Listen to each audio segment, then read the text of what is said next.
your stint in politics.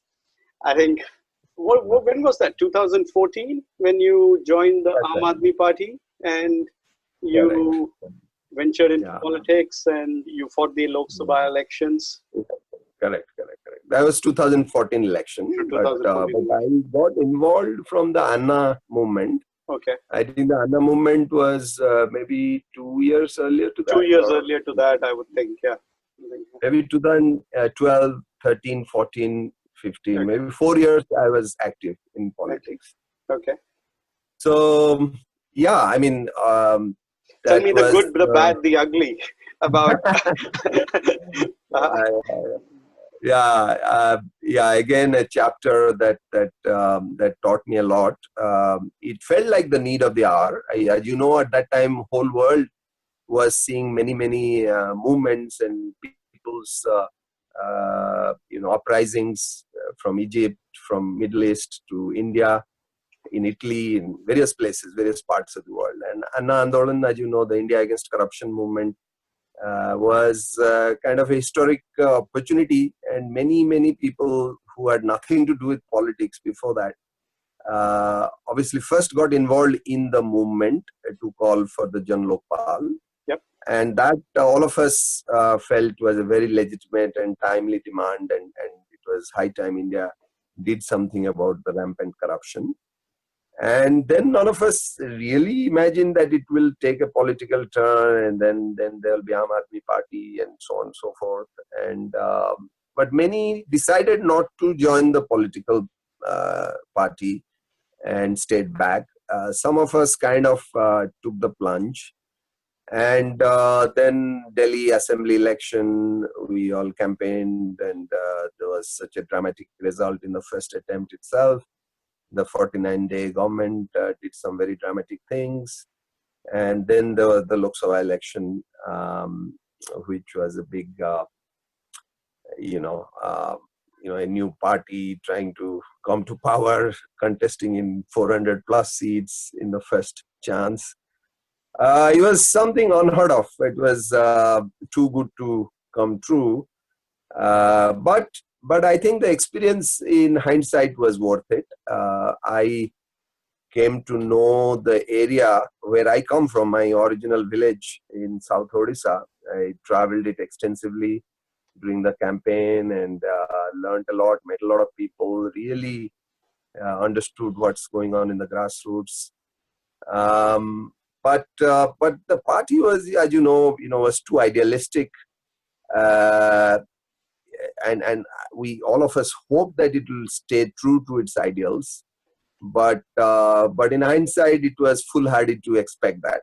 And so when the predictable departures from the ideals came, then it was very hard for many of us to stick to it. As you know, when Prashant Bhushan and Yogendra Jadhav were shown the door, that's when we knew that it will just not stay the party it started out as.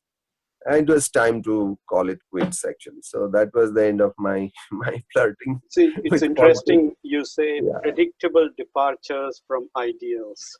I mean,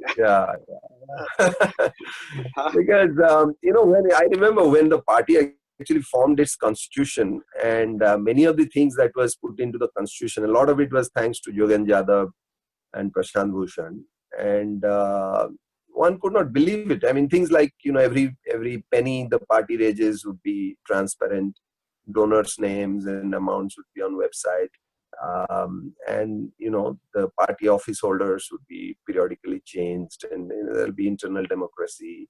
So many things that none of the other parties in India could ever dream of or claim were all put into the constitution. And at that time, I don't know how, well, I guess we were all riding a idealistic wave after the Anna movement. And so everybody was hopeful that it can be done. But then many of us, in heart of our hearts, knew that to stick to it on the long run would be tough. We never knew how long it will take before the party will start departing from its stated principles, but many had suggested or predicted that it will not be able to stick to it, And it came after a couple of election cycles. We saw that the party was not able to stick to it and keep justifying the dilution of the norms and the standards. So for people like me, for example, academic dabbling in politics, there is absolutely no value in it unless there is a reason, to sacrifice your academic interests or social work interests for politics, just to be another politician in just another political party. So it was natural that one should withdraw and fall back to what one do you have a sense of letdown from, because of that whole experience? And do you kind of regret anything about that whole? Not really, Manoj. I think I just put it down to learning experience. And I had a very good, mentor, in the sense, all this time I was still working as a professor, and my mentor, who is the founder of this institution that I work for in Bhubaneswar, he himself is a politician, and he's in some other party, but he fully understood the spirit of Aam Admi Party and the Anna movement, and he gave me a lot of flexibility and time. So it was like I was on a just like he has given me a sabbatical to come to Hong Kong and spend 3 years. He's still paying me full salary, if all you can believe. And so like that, he said, okay, if you are interested to experiment with politics and bring in some change, so by all means go do that. And I was on full salary, on sabbatical from my professorship, or head of institutionship, while I was in full-time politics, for those 3-4 years almost. So I was lucky in that sense. Not everybody gets that chance. As you know, in India, if you're a government servant, you have to resign from your job to go into electoral politics. If you're in a private sector, nobody would allow you to, spend all your time doing politics while being on the payroll of a non-government organization. So I was lucky on that occasion, and I just put it down to a lot of learning, great learning. Yeah. Very nice way to look at it, DK.